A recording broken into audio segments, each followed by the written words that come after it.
I want to welcome Agile XRM to the podcast. I've known the people at Agile XRM for the past 12 years. I've seen how their business process management tool can add massive value to complex organizational processes in sectors such as finance and government.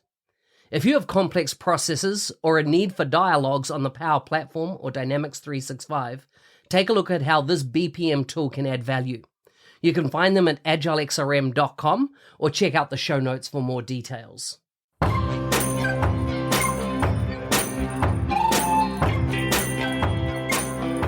Welcome to the MVP Show. My intention is that you listen to the stories of these MVP guests and are inspired to become an MVP and bring value to the world through your skills. If you have not checked it out already, I do a YouTube series called How to Become an MVP. The link is in the show notes. With that, let's get on with the show. Today's guest is from Denmark. She works as a business architect at Alfa People. She received her first MVP award in February 2022. Outside of work, her words, she spends time with her little troublemaker son and husband while trying to squeeze in some knitting and crocheting. She loves traveling, discovering new and exciting places in the world. You can find her on Twitter at Vivian Tiemann and her website at vivian.tiemann.com. Welcome to the show, Vivian Voss. Thank you very much. It's great to be here. Excellent. It's good to have you on the show. I always love talking to people from Denmark. I've got two nephews that live in Denmark with their mother. And, they're not, they don't live with their mother anymore. One's in the military and one's in media. They're actually grown-up guys now. And I've loved my time visiting Denmark. But first of all, before we go there, can you unpack for me Vivian Tiemann? Because I got so confused with your name. Vivian Voss is on the name, but your Tiemann is the actual handle. Yeah, well, things happen when you get married. Vivian Tiemann is actually my maiden name. I'm originally from Estonia. So having the name Vivian Tiemann was actually when I started getting into community. So that was when I created the website and my Twitter handle. And then when I got married, changed my name and thought, okay, we'll use the same one. And then ever since been thinking that I should probably change it because every place I'm like, wait, your name is Vivian Voss. Why is that name? So you get to explain it a lot. But I actually think it's kind of fun. Yeah, I like it. It's good. It's different. So it's a good conversation piece, right? It is. It's a good start, at least. Yes. Tell me about what you do when you're not doing IT-related things. So tell me about the 3 Fs, food, family, and fun. Wow. Actually, I was about to answer when I'm not doing IT, then I'm volunteering in IT. So, but food, family, and fun. I love food. I love cooking, especially if I have a recipe in front of me. Then it usually turns out the best. We're usually trying to make food together with the family. It's gotten really, really busy recently. So enjoying the few moments that we can spend as a family of 3. My husband is a developer and I'm working in IT. So we're both also having our job as our hobby. So we're taking the small time that we have to other things. So that's kind of what we have figured out cooking would be good for. And our 3-year-old son, he's kind of getting more interested in the fact of what is it that the mom and dad are doing at his kitchen at once in a while. Not always a safe option to have him there, but trying to always a learning moment, I see. Also, when we figured out that there's some stuff laying around, it's like, oh yeah, you should not touch that part. So yeah, we're taking the whole food and cooking experience also as a family time. So otherwise, as fun as already you mentioned, I love traveling. It has, of course, been a bit handicapped the past few years now. But I did that a lot before. I also like to combine it with volunteering. Was a volunteer at the Rio de Janeiro Summer Olympic Games in 2016. Got to experience beach volleyball at the Copacabana beach. could not be a better place to do that. It was completely amazing. And then I wrote a book about it. So I like to push my boundaries. Let's put it that way. So yeah, I tried to find new things I haven't tried, and then I do it, either fail or succeed, but then I can say I've tried it. I love it. I love it. Wrote a book. That's incredible. It's a lot of work, right? Oh yes. At the moment, I think it's the halfway point when you figure out, is there a reason why I'm doing this? Vivian, why did you say yes to that? But the moment you actually have it published, the moment you can see it in stores or someone actually willing to pay money for it, it's a really great feeling. Yeah, yeah. Tell me about Estonia. Is that where you said you came from? Born and raised born in Tartu, which is the southern part of Estonia, but primarily most of my 20 years that I lived in Estonia, I've been living in the capital, Tallinn. It's a very nice country. It's almost the size-wise, it's similar to Denmark. People-wise, in Denmark, you have around 5 million. In Estonia, you have 1.3 million people. Very different. Lots of nature, trees, and we have Wi-Fi everywhere. So one point of that we attract people, that Estonia attracts people, is the fact that you can be in the middle of the forest, enjoying bird sings and animals, and then, oh yeah, I'm connected to Wi-Fi. so that's pretty nice. We actually got married in Estonia, in southern Estonia. So I also got to bring the Danish family over to Estonia to show where I come from, and they were absolutely loving the nature and the people in Estonia. So it's always a good thing to show other people from other countries the origins and where maybe from a country that people haven't been visiting yet. So there's a lot of prejudices or ideas of how a country is. And it's good to see that people are like, wow moment. How long does it take to get from Denmark to Estonia? As in, like, is it a direct flight, or is it multiple? You can get a direct flight from Copenhagen to Tallinn, which is around 1.5 hours, with not that long. Or you can take the adventurous trip, where you take a car, or by land transport, so through Germany and Poland and the Baltic countries, which we managed to do it in 1.5 days, but that is then driving most of the time. We did actually have one night when we were sleeping next to the trucks. I'm not sure if you call it safe feeling between them, but it was very adventurous, I would say. I bet. Tell me about Alfa People. And the reason I ask is, I've been working in dynamics since 2003, so quite a while. And Alfa, and I'm based in New Zealand, but through my career, I've seen the name Alfa People pop up time and time again, all in Europe, actually. Tell us, just give me a bit of a background of Alfa People, and particularly what they do in the business application space. Yeah, well, Alfa People is originating from Denmark. It was founded in Copenhagen, and then it has kind of spread all over the world. We have offices in Europe, Germany, and Switzerland, and UK as well. And then there's also huge presence in the Southern America, where they actually have kind of their own company, and it's actually one of the biggest dynamics houses that there are in Southern America.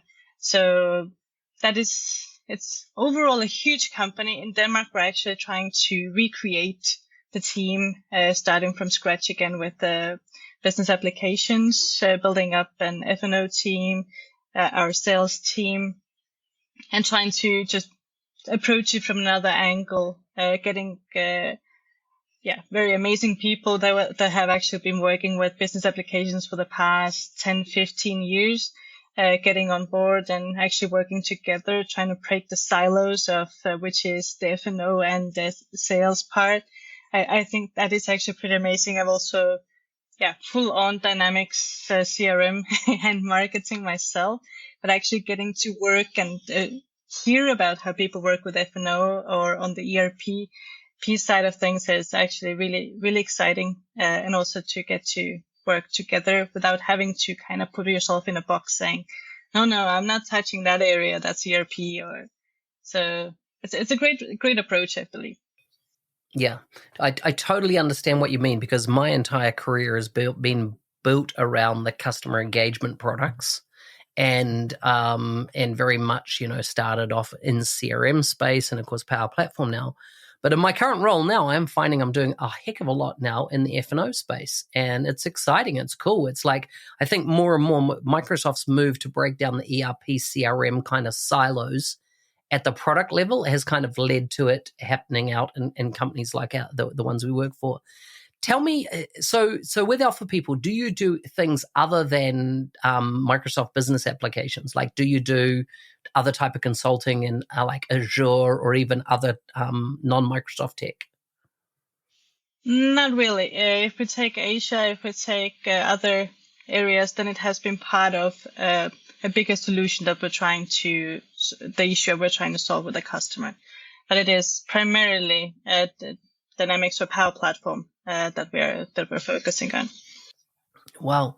And I find it interesting that you say that you've got a big presence in South America. So like, is it Argentina or Brazil? Okay, Brazil. Because I know of one Brazilian MVP, or he originated from there, lives in Melbourne now, Diego. But I don't see massive presence in the community of Brazilians and or people from the rest. I know of other South Americans that are now living in Spain, for example, and they are big in the biz app space. But it'd be good to see a greater presence in the community, because I think diverse cultures always brings something new and unique to the biz app space. Tell me about how did you get into Dynamics? How did you actually, what was, and I'm talking about the very first thing was that point of exposure to Dynamics. How did that happen? Well, that was in 2015. I had just, I was doing my practical placement while studying for my Bachelor of Sales and Marketing, International Sales and Marketing. And then I actually was working as a marketing assistant, doing pretty pictures, putting up stories and everything. So I was sitting together with the sales team, and time and time again, I heard them whining about a system. Something that they had to fill in information, nothing was working, but the bosses were always at their back. They had no idea why they needed to do that. And I was like, okay, I had time aside from the works that I was doing. So just look into the system. What is so terrible about it? And so I started off looking into it as from the user UI point of view, and thought it wasn't that bad. But when I started more listening to the salespeople, I figured out it's because they have actually never gotten training in it. And then I dug a bit deeper, thinking like, okay, what is the system? Who is owning it in the company? And what is kind of the story behind it? And figured out that the whole problem was the fact that absolutely no one wanted to do anything about it. No one wanted to take responsibility for it or train anyone in it. So it kind of made sense that no one could find anything around it. So I asked my boss if I could look more into it, see if I could do something about it. If I could make it better. Well, anything was better at the point they were at that point. And then I started Googling. So the first product I ever worked with was Dynamics CRM version 2011. Pretty program, very pretty, very. Yeah, I like that some customers right now call the Dynamics that we have at the moment very corporate. They have probably definitely not seen the 2011 version, because I would call that a corporate one. But then I started looking, and then I came up with something called the CRM University, where we took all the salespeople, we took all the functionality that was there, and I created kind of like Microsoft Learn is now. For the sales team, created some programs. They even got a nice diploma in the end, and they loved it. And that we also kind of built upon. So every time there came a new update or feature, that they went through a new model that they passed, and then they got an additional diploma for it, so that they could put it behind their desk, say, "Oh, I passed that." So, and the great part, what I think is it about the whole thing, is that now I left for another company, and 5 years later, I could still hear, I still have contacts there. I can still hear that they're still running the CRM university. So having started something that they're actually still seeing value in is a great feeling. I love it. I love it. So starting from there, how did you then switch to, obviously you're an architect now. How did that journey to architecture come to, from doing that training to ultimately becoming an architect?